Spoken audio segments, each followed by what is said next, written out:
네, 오늘 시그널픽에서는 김근식 국민의힘 최고위원 후보 모시고 얘기 나눠보겠습니다. 어서 오세요. 안녕하세요. 들어오시는 동안 저희가 그 지난 전당대회 합동연설회 때 장면을 좀 보여드렸어요. 요새 자기소개를 배신자다 이렇게 하고 계시더라고요. 아니 그날도 좀 즉석에서 이제 올라가서 연설을 시작하려는데 좀 소란스럽고 또 배신자라는 연호가 좀 나와서 예. 그러면 그 부분을 좀 이른바 좀 가라앉히고 연설을 시작해야 되기 때문에 차라리 그러니까 셀프 디스 하면서 시작을 하는 게 낫겠다 싶은 저의 그냥 해법이었습니다. 예. 네. 잠시 뒤에 전당대회 얘기는 해보도록 하고 또 김근식 후보가 이제 이런 외교안보 이슈에 대해서 또 전문가시니까 오늘 아침에 전해진 소식이어서 이거부터 좀 짚고 넘어가야 될 것 같아요. 북한의 김여정 노동당 부부장이 서울의 희망은 어리석은 꿈에 불과하다라는 제목의 담화를 내놓고 북한 쪽에서는 확성기를 철거한 적이 없고 철거할 생각도 없다 이렇게 얘기를 밝혔거든요. 그러면서 우리 정부의 허망한 개꿈이다 네. 라는 표현까지 썼는데 안 그래도 이제 북한에서 이제 우리가 먼저 확성기는 철거를 한 거고 북한 쪽에서 설치한 것도 40개 정도가 되는데 네. 정부가 얘기한 것과 달리 실제 철거는 1개밖에 안 됐다라는 네. 게 어제자 보도인데 실제로 북한에서 밝힌 거 보면 하나도 철거를 안 했나 봐요. 그렇죠. 그러니까 이게 이제 우리가 하나를 해주면 북한도 하나 해줄 거라는 그런 이제 순수한 믿음 때문에서 뭐 이런 걸 하고 있는데 예. 처음에 이재명 정부가 들어와서 이른바 대북전단 안 보내니까 오물풍선 안 보내는 것은 서로 주고받을 수 있는 거예요. 네. 왜냐하면 서로 그건 등가 교환이 가능한 거니까. 그렇지만 확성기는 우리가 먼저 끊을 이유가 하나도 없었거든요. 네. 확성기라는 것은 북한이 개성공단 폐쇄 이후에 그리고 개성공단에서 우리 연락사무소를 공동으로 파괴한 이후에 네. 우리가 북에서 할 수 있는 최소한의 조건으로 우리가 확성기 방송을 재개한 겁니다. 근데 우리가 갑자기 확성기를 철거하겠다고 그러니까 북한도 마저 철거했다라고 정부가 주장을 했습니다만 지금 예. 알고 보니까 거짓말을 한 거예요. 네. 한 개만 철거했다는 거 보니까 아마 거기에 문제가 있어서 교체하려고 수리를 하는 거겠죠. 수리하려고 가져갔는데 그게 그렇죠. 철거다 이런 식으로. 그리고 이제 오늘 김여정 담화를 보면 네. 제가 뭐 10년 전부터 제가 북한 전문가로서 계속 주장을 했습니다만 북한은 김정은 시대에 들어온 이후에 대남 전략이 완전히 바뀌었어요. 당의 강령 규약 그리고 북한의 어떤 공식 매체에서도 민족이라는 단어, 통일이라는 단어 잘 안 씁니다, 이제는. 예. 그러니까 남북 관계에 대한 아무런 관심과 기대와 관심조차가 없어요. 이미 북한에 대해서 적대적 두 국가론으로 정리를 해놓은 상태이고, 네. 그 다음에 김정은이 그걸 공식화해놓은 상태이고, 엊그저께 김여정이 대남 담화했을 때 특별한 표현이 있지 않았습니까? 조한 관계라고 그러잖아요. 조한 관계. 네. 예전에 북이 남쪽을 민족으로 봤을 때는 북남 관계라고 이야기합니다. 근데 조한 관계라고 해요. 네. 한국을 약칭한 거 아닙니까? 예. 그러니까 다른 나라로 보는 거예요. 그렇기 때문에 우리 정부가 옛날 햇볕 정책의 향수에 빠져서 또 만나봅시다, 뭘 해봅시다라고 해봐야 말짱 그거 스토킹에 불과한 겁니다. 마음이 바뀌었고 마음이 돌아섰고 이제는 정뗀 지가 오래된 상대한테 네. 계속 우리 옛날에 좋았지 않아요? 이야기하는 건 멍청한 짓이에요. 제발 안 그랬으면 좋겠어요. 예. 그러면서 나중에 계속 달라붙잖아요? 네. 그럼 스토킹 신고합니다. 그게 어떻게 나타나는지 아세요? 소대가리 욕먹어요. 소대가리. 왜 이런 처참한 짓을 하는지 모르겠어요. 대북 정책은 현실적이어야 됩니다. 낭만적으로 해서는 안 됩니다. 지금 근데 합참에서 이제 북한이 뭔가 우리 조치에 대해서 즉각적으로 대응을 해준 것처럼 네. 북측도 확성기를 철거했다라고 발표를 한 걸 보면 뭐 제대로 확인을 안 하고 한 겁니까? 아니면 그 정도 정보력도 없는 겁니까? 아니면 정말로 이게 약간 그게 바로 부풀린 이제 겁니까? 유시풀 싱킹이라고 그래서 예. 외교안보에서 가장 해서는 안 될 금기어가 유시풀 싱킹입니다. 네. 주관적 기대예요. 아, 내가 이렇게 했으니 저쪽이 이렇게 해주겠지. 해주겠지. 선의에 기대서 우리가 이야기하면 저쪽이 이렇게 응답할 거야. 라고 생각하는 건 현실에서는 전혀 먹히지 않습니다. 예. 우리가 대북 확성기를 먼저 중단하니까 북이 확성기를 철거할 거야. 이거 바로 유시풀 싱킹이에요. 그리고 우리가 정부가 바뀌었으니까 윤석열 정권과 달리 우리가 먼저 북에 대해서 화해의 제스처를 보내면 북이 응답할 거야. 전부 유시풀 싱킹입니다. 네. 북한은 철저하게 냉정하게 현실적인 판단을 이미 내려서 조한 관계라고 부르고 적대적 두 국가론이라고 이야기하고 남쪽하고는 아무런 상대할 생각이 없어요. 제발 그러지 맙시다. 예. 네. 알겠습니다. 이제 전당대회 얘기를 좀 해보겠습니다. 대구 경북에서 시작을 해서 부산 그리고 어제는 대전에서 열린 합동연설회를 다녀오셨는데 어제 상황은 좀 괜찮았나요? 어제도 이제 호남 충청 연설이었는데요. 좀 시끄러웠죠. 소란스럽긴 마찬가지였는데 네. 그래도 뭐 당원들이 모인 거고 또 각자의 생각을 가진 후보자들이 연설을 하는 거기 때문에 좀 그 정도는 큰 문제는 없었다고 생각을 합니다. 다만 이제 갈수록 예. 이른바 계엄을 옹호하는 세력들, 특히 윤 어게인 세력들이 이 현장에 들어와서 목소리를 더 높이고 있고, 그러다 보니까 또 혁신을 또 요구하는 또 당원들하고는 계속 고함을 서로 주고받고 싸우고 사실 욕설까지 주고받는 상황이 계속 생겨요. 네. 그래서 제가 볼 때는 이게 전당대회가 화합의 장이 되어야 되는데 계엄을 옹호하는 극단적인 주장을 하는 분들이 당내에 들어와서 물을 흐리고 있는 게 아닌가. 그리고 최소한의 품격과 예의를 지킨다는 건 네. 자신들이 지지하는 후보자만 연호하면 되는 것이지 자신들이 반대하는 후보자의 연설을 방해할 필요는 없잖아요. 그렇죠. 그리고 서로 간에 지지자 간에 싸울 필요가 뭐가 있습니까? 그건 민주주의가 아니거든요. 저는 그런 면에서 전당대회를 지금 세 차례 겪고 오늘 이제 마지막 합동 연설입니다만 네. 조금 참담한 심정을 많이 느낍니다. 오늘은 당연히 이제 온라인으로 네, 네. 하니까 그런 소란은 네. 없겠네요. 네. 다행스럽게도. 근데 전환길 씨 같은 경우는 마치 김근식 후보가 본인을 네. 좀 이용해서 그러니까 오히려 인지도를 높였다. 뭐 이런 식의 주장을 좀 하더라고요. 전환길 씨보다 제가 인지도가 벌써 높았습니다. 이미 예. 정치 시그널에서 자주 나왔지 않습니까? 네, 그렇죠. 인지도는 뭐 제가 더 쩔죠. 예. 그건 뭐 전환길 씨가 자기 전문 과대망, 분야도 있으시고. 그럼요. 과대망상에 빠져 있는 분이고요. 저는 그분이 제가 도발했다고 하고 일부 우리 최고위원 후보 중에서 그걸 동의하면서 저를 이렇게 공격하시는 분이 계시던데 네. 그 화면을 보시면 압니다. 이건 우리가 후보 등록할 때 자기 후보별의 출마 의지, 출마의 변을 담은 홍보 영상 30초짜리를 제출하게 돼 있어요. 네. 다 기조국에서 확인해서 검증해서 등록을 받습니다. 그리고 홈페이지에 올려놨습니다. 그걸 다 당원들이 보고 투표를 했습니다. 네. 그게 예비경선 통과한 거예요. 비전 발표 때 그걸 틀고 했어요. 지금 모든 연설회가 그 30초 영상을 틀고 그게 방영되는 과정에 연단에 올라가서 연설을 시작하는 겁니다. 네. 다 아는 거예요. 거기에 저는 전환길 씨처럼 계엄을 옹호하는 사람들과는 우리 당이 분리해야 된다는 이야기를 쿨하게 한 거예요. 그게 도발한 겁니까? 몰랐습니까? 뭐 평소에도 하셨던 그럼요. 얘기인데. 그리고 전환길 씨가 거기에 나와서 배신자라고 외칠 게 아니라 네. 그러면 저한테 논박을 하려면 계엄이 옳다는 주장을 해보세요, 저한테. 차라리. 근데 우리가 주장하면요, 배신자 내부 총질이라고 하지 계엄이 옳았다는 이야기는 못해요. 그 자기도 논거는 알아요. 또 못 되는 거예요. 창피한 걸 알거든. 후보자들도 마찬가지예요. 예. 좀 그러지 맙시다. 다 아는 거 아니에요? 네. 그러니까 정말 이건 누가 자극적으로 그런 일부 강성 당원들을 선동하고 있는지, 정말 누가 이 전당대회를 회방하고 있는지, 방해하고 있는지 다 알 겁니다. 지난주에도 저희가 김근식 후보를 모셨었는데, 지난주에 나오셨을 때 전당대회 흥행을 위해서 한동훈 전 대표가 나서줘야 된다, 이런 얘기를 좀 하셨어요. 근데 그 말을 들어서인지는 모르겠지만 11일에 한 전 대표가 그 전남도당 위원장 네, 취임식에 참석을 하셨잖아요. 근데 그 이후로는 또 별로 모습은 안 나타내시는 것 같은데 뭐 이 등장만으로도 좀 영향이 있었다라고 보시나요? 제가 그때 말씀드린 건 이제 전당대회가 이런 그 강성 계엄 옹호 세력들 일부 세력에 의해서 전당대회가 좀 훼손되고 있기 때문에 예. 혁신과 구태라고 하는 선명한 이 구도 속에서 전당대회에 좀 관심을 얻기 위해서 한동훈 대표께서 바깥에서 좀 해주실 일이 있지 않느냐 이런 취지였고요. 그 전남도당 위원장 취임식에는 오래전부터 예정됐던 행사를 알고 있습니다. 왜냐하면 그 김하진 위원장하고 각별한 사이였기 때문에 네. 개인적으로 초대를 받은 것이고 저도 그 김하진 도당 위원장은 잘 아는 사이여서 개인적으로 초대를 받아서 저도 갔었습니다. 그러니까 그건 오래전에 예정된 것인데 마침 이제 전당대 기간 중에 있었고 거기에 저뿐만 아니라 안철수 후보도 왔습니다. 안철수 네. 후보도 그 김하진 위원장하고 개인적인 친분이 있어요.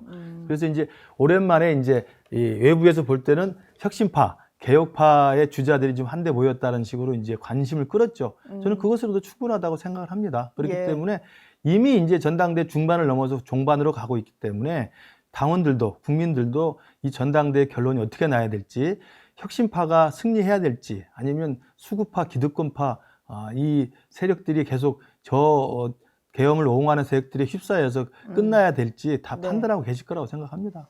지금 근데 워낙 국민의힘 당원들 내부에서도 이 전당대회 분위기라든지 아니면 이제 그 계엄 이후에 어떤 당 운영을 두고 실망하신 분들이 많아서 네. 왠지 이번에는 전당대회 투표율이 되게 저조할 것 같다는 생각이 들어요. 그렇죠. 근데 그러다 보면은 이제 뭉쳐 있는 좀 극성 지지층들은 아마 반탄파를 좀 뽑지 않을까라는 생각이 들어서 예. 좀 이렇게 어려운 상황에서 만약에 최고위원이 되신다라고 해도 당 지도부 구성이 좀 녹록지 않을 것 같거든요. 저도 그게 제일 걱정입니다. 예. 그래서 제가 한동훈 전 대표께 이제 그렇게 말씀을 그때 여기서 나와서 말씀을 드린 거고요. 왜냐하면 지금 혁신을 주장하는 당원들이 좀 관심조차 멀어져 버리면 안 되거든요. 반드시 참여해서 이 당의 혁신의 바람을 불러일으켜야 되겠다. 이런 좀 소명의식을 가져야 된다고 생각을 하고요. 저는 그렇게 되고 있다고 생각해요. 지금 이제 전당대 합동연설을 지나면서 이대로는 안 되겠다. 저들한테 이 당을 다 빼앗길 수는 없다. 이런 아마 정당성이 많이 강화되고 있다고 생각이 들고요. 물론 이제 뚜껑은 열어봐야 되겠습니다만 네. 연설회장에 모여있는 분들의 목소리 큰 건 제가 볼 때 항상 말씀드리지만 그 극성 지지층들 또 그 계엄 505 세력의 윤어게인 세력들의 저는 과대 포장과 과대 대표된 것이지 실제 전체 당원들의 합리적인 그 선택을 저는 반영하고 있다고 보지는 않습니다. 그렇기 때문에 좀 막상 뚜껑을 열어보면 좀 다른 결과가 나올 거라고 생각이 들고 네. 설사 이제 당대표 선거에서는 그런 이제 계엄을 옹호하는 세력에 결탁해 있는 그런 후보들이 당선이 된다 하더라도 저는 당 지도부에 가서 외롭더라도 다구리를 당하더라도 예. 외로운 광야에서 혼자라도 옳은 목소리를 내야 되지 않나 또 싶습니다. 그 유명한 이제 다구리 예. 당하더라도 지금 그 특검 수사가 김건희 특검 수사가 가장 좀 속도감 있게 진행이 되는 것 같아요. 김 여사는 또 오늘도 출석을 해서 조사를 받겠다라고 한 상황이고, 근데 지금 이제 김 여사에게 뭔가 전달했다는 사람들의 진술이 자수를 하는 거잖아요. 네. 내가 이렇게 이런 이유로 했고 어떤 청탁을 했다라는 것까지 다 자수를 하고 있는데 이렇게 되면은 여사가 아무리 좀 이제 우겨봤자 혐의 입증이 점점 가능해지는 쪽으로 가는 게 아닌가 싶거든요. 그렇죠. 이미 이제 구속영장이 발부된 것도 그렇고, 예. 그리고 이제 관련자들이 하나둘씩 스스로 진술을 지금 하고 있는 거 아닙니까? 그런 걸 보면 저는 김건희 여사에 관련된 혐의들은 조금씩 더 많이 나올 거라고 보는데 저는 김건희 여사와 윤석열 대통령 또 다르다고 봐요. 윤석열 대통령은 그래도 정치범이라고 주장할 거리라도 있어요. 예. 그렇잖아요. 나는 비상대권으로서 계엄을 정당하게 행사했을 뿐이다. 민주당의 계엄을 유발한 것이다. 뭐 네. 이렇게 이야기할 수 있어요. 예. 그것도 절대 제가 동의할 수는 없지만 그러나 김건희 여사는 무슨 정치적인 논리가 가능할까요? 그냥 부패, 뇌물, 비리, 국정 개입 이런 거 아닙니까? 네. 그리고 그렇죠. 온갖 고가 명품들 이런 거잖아요. 그리고 심지어는 이번에 문제가 됐던 목걸이의 이야기를 들어보면 그걸 알리바이를 조작하려고 했던 거로 지금 이야기가 나오지 않습니까? 그러니까 저는 비리 자범 중에 자범이 돼버린 거예요. 네. 김건희 여사를 두둔할 아무런 근거나 이유나 정당성이 없죠. 오히려 윤어게인 세력 같은 분들조차도 네. 윤석열은 뭐 오케이 뭐 극소수지만 계엄을 정당화한다고 따라다닐 수는 있어요. 김건희를 따라다닐 수 있겠습니까? 저는 그건 아니라고 봅니다. 그래서 저는 김건희 여사는 대통령 윤석열과는 달리 정치범이 절대 아니고 부패, 뇌물, 고가 명품과 관련된 자범이기 때문에 저는 참 동정의 가치가 전혀 없다. 우리 국민들 일부분도 저는 그렇게 생각하는 사람 없을 거라고 생각합니다. 근데 당권 주자들 사이에서나 이렇게 보면 김건희 여사의 구속에 대해서도 좀 입장이 엇갈리는 것 같아요. 네. 어제 현장에서 그렇더라고요. 예. 일부 이제 윤어게인 세력을 두둔하는 분. 저는 이제 찬탄 반탄으로 말하고 싶지 않아요. 윤어게인. 그럼 윤어게인이냐 아니면 계엄 반대냐죠. 예. 계엄 옹호냐 계엄 반대냐지. 우리 기자분들도 자꾸 찬탄 반탄하는데 찬탄 반탄은 의미가 없습니다. 반탄은 그때 반탄에 또 민심이 있었고 네. 찬탄은 찬탄에 그때 결단이 있었던 겁니다. 지금 그게 같이 가는 겁니다. 예. 다만 계엄은 안 된다라는 공감대가 우리 당에 있는 건데 그 윤어게인 세력에 쫄아가지고 일부 후보들이 거기에 편승하려고 하는 것일 뿐이고요. 네. 저는 그 김건희 여사를 두둔하는 듯한 발언하는 것도 그런 윤어게인 세력의 일부 동정표들을 구걸하기 위해서 하는 걸 생각해요. 말도 안 되는 거죠. 저도 어제 현장에서 봤습니다만 김건희 여사가 구속되는 걸 보고 창피하지 않습니까? 네. 저런 분이 대통령의 배우자였고 또 그분한테 전화해서 인사청탁을 하고 그랬던 수많은 사람들이 얼마나 부끄러운 꼴이 됐습니까? 그러면 부끄러운 줄 알아야 되는데 예. 김건희가 불쌍하다. 개인적으로야 불쌍하겠죠, 아는 사람은. 그거하고 우리 당 지도부나 당의 후보들이 공개적으로 할 말은 아니지 않습니까? 저는 그런 면에서 보면 우리 당이 좀 정신을 좀 바짝 차려야 한다고 생각을 해요. 아직도 그 윤어게인을 하면은 좀 본인에게 올 것 같은 표심 때문에 그렇죠. 그런 얘기가 나오는 그런 상황이군요.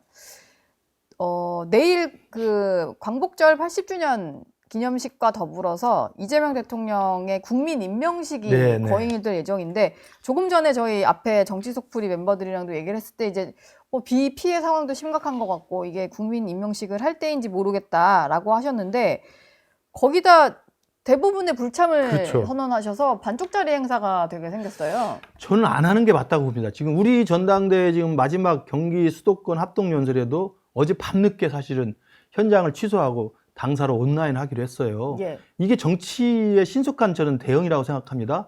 뭐 이재명 대통령 성대하게 환영식 열고 임명식 열고 하고 싶겠죠. 또 네. 일부 거기에 충성파들은 그렇게 하자고 하겠죠. 그러나 국민들을 생각한다면 지금 이 난리통에 과연 하는 게 적절할까?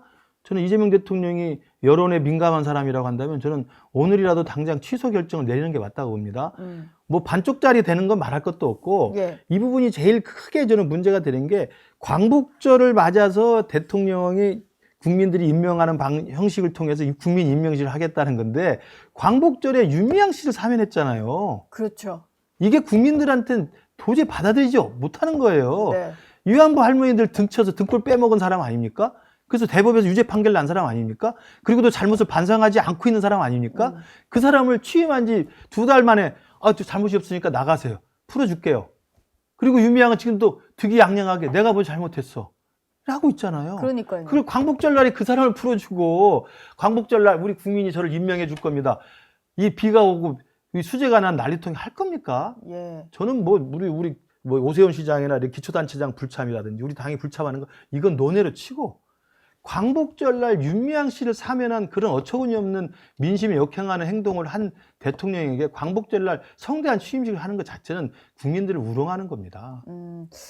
결정이 좀 어떻게 날진 봐야겠습니다. 네. 이제 뭐 오늘 날씨 상황도 봐야 될 것 같고 마지막으로 어제 있었던 그 한동훈 전 대표 청담동 술자리 의혹 네, 관련한 재판 결과를 좀 여쭤볼까 하는데요. 지금은 새만금 개발청장이 청장이 된 됐죠. 김의겸 청장에게 손해를 배상하라는 1심 판결이 네. 나왔어요. 뭐 공동으로 해서 뭐 다 합치면 7천만 원 7천만 정도 원, 네. 배상을 하는 거더라고요. 근데 한동훈 전 대표가 민주당에 진솔한 사과를 바란다라고 했는데 이게 한 번도 제가 봤을 때 김의겸 전 의원은 물론이고 제대로 된 사과나 이런 건 안 나왔던 것 같고 맞습니다. 여전히 이게 좀 사실처럼 유튜브에선 돌아다니더라고요. 김근식이 배신자라고 유튜브에 도는 것처럼 예. 사실 가짜뉴스가 횡행하는 게 이 온라인 영역인데요. 저는 김의겸 청장을 그렇게 청장으로 임명한 것도 이재명 대통령이 좀 턱없이 부족한 행동이지만 민주당은 이 정도 판결이 나고 이 정도 정리가 되면 사과하는 게 뭐가 어렵습니까? 왜 민주당이 공동 사과를 해야 되냐면요. 그때 청담도 술자리라는 그 가짜 뉴스를 국회 상임위장에서 퍼뜨렸던 화면 있잖아요. 김의겸이 막 이야기했던 거. 예. 그걸 민주당 최고위원회에서 당 지도부가 공개적으로 틀었잖아요. 아, 같이 봤나요? 그거? 그럼요. 네. 이재명 대표가 틀고 옆에서 킥킥거리고 웃고 그랬어요. 이게 공당의 지도부가 공개적으로 했던 짓입니다. 네. 그런데 그게 경찰 조사 결과 아무런 근거 없는 거짓말로 확인이 됐고, 그리고 지금은 민사소송조차도 법원에서 판결을 해서 배상하라는 거 아닙니까? 그렇죠. 그러면 민주당이 그 정도에 대해서는 잘못했다. 당시 한동훈 법무장관뿐만 아니라 한 개인에 대해서도 그 정도의 거짓말로 명예를 훼손했으면 사과하는 게 맞습니다. 왜 그걸 안 하는지 모르겠어요. 그리고 입 딱 씻고 오히려 새만금 개발청장을 시키고 있으니 네. 오히려 그러면 제가 볼 때 우리 이재명 대통령의 신모 원료인지 개발청장 월급 받아서 그거 모아서 배상금 내라고 하는 건가요? 그건 아니지 않습니까? 네. 제발 좀 정신 좀 차리고 정치판에 좀 법과 원칙과 정도를 좀 지켰으면 좋겠어요. 사과할 일이 생기면 사과를 그러면 빠르게 그게 하는 어렵습니까? 것도 네. 좋을 것 같은데 문득 그게 생각나서 그래요. 김민석 총리 후보자에게 빠르게 좀 네, 저도 그랬잖아요. 사과하셨던 거. 네. 그럼요. 아니 그게 어려운 게 아니에요. 네. 그리고 그게 오히려 정치적으로는 길게 보면 자신이 사는 길입니다. 국민들이 보기에도 그게 더 그럼요. 좋은 모습입니다. 네. 제가 누굽니까 진성준 정책위원장한테 제가 말을 헷갈려서 했다고 정책위원 바로 그 다음에 쿨하게 사과하지 않습니까? 예. 정치인 김근식은 다른 길을 갑니다. 네. 알겠습니다. 지금까지 김근식 최고위원 후보와 함께했습니다. 오늘 말씀 고맙습니다. 감사합니다. 저희 영상 많이 시청해 주시고요. 좋아요, 구독, 댓글, 알림 설정 꼭 부탁드리겠습니다.